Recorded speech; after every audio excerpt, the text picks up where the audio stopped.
came here and studied, and he said, there are bacteriophages in Ganga water especially.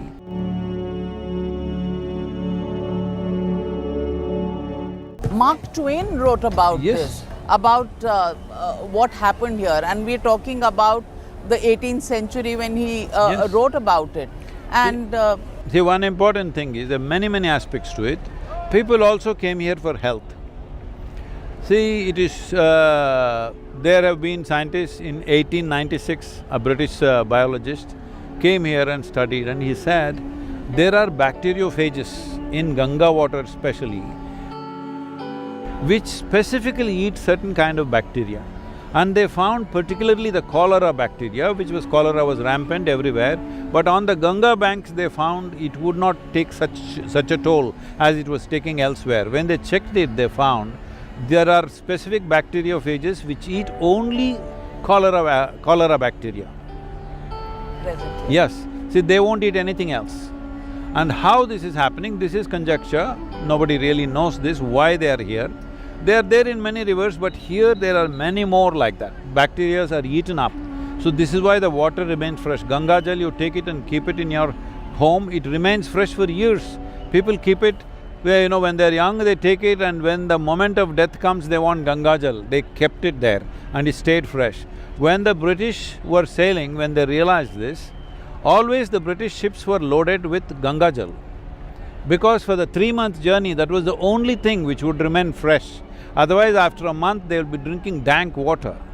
So, they had Ganga Jal. When Akbar went on military expeditions, sometimes which lasted 8 to 12 months, for his personal use, he took only Ganga Jal. So you're saying the Mughals, the British… It doesn't matter who, anybody who was smart enough.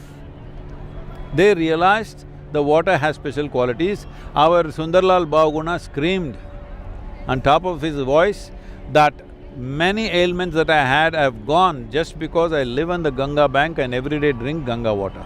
In my own experience, I went to meet Sundarlal Bhavaguna when I was 19. I ended up meeting only Bimala Devi.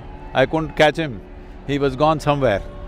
In my own experience, from the age of 19, for 27 years I've trekked in Himalayan area every year by myself. When I did this, most of the time I have no arrangement of food, I'm just gone by myself. Most days when I'm trekking, just I drank water and walked 14, 15 miles in the… kilometers in the mountains, climbing, just with water, and you never felt fatigue or anything.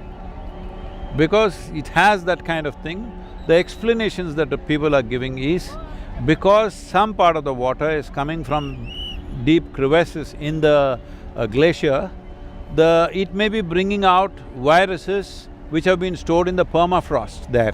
It may be coming out. This is just conjecture, nobody really knows this, but people have to find a logical explanation for everything. I don't know if that is the truth, but they are saying this. But the important thing is nobody can deny that this water has some special quality and it has nurtured life forever. And it nurtured not only the physical bodies, it also nurtured the mind and the capabilities, where somebody like Voltaire went out to say, almost anything valuable we have in Europe came from the banks of Ganga. He says astronomy, astrology, spiritual processes, everything, mathematics, everything came from the banks of Ganga. If you don't know anything else, he said, at least 2500 years ago, Pythagoras went to the Ganga banks and got geometry for us.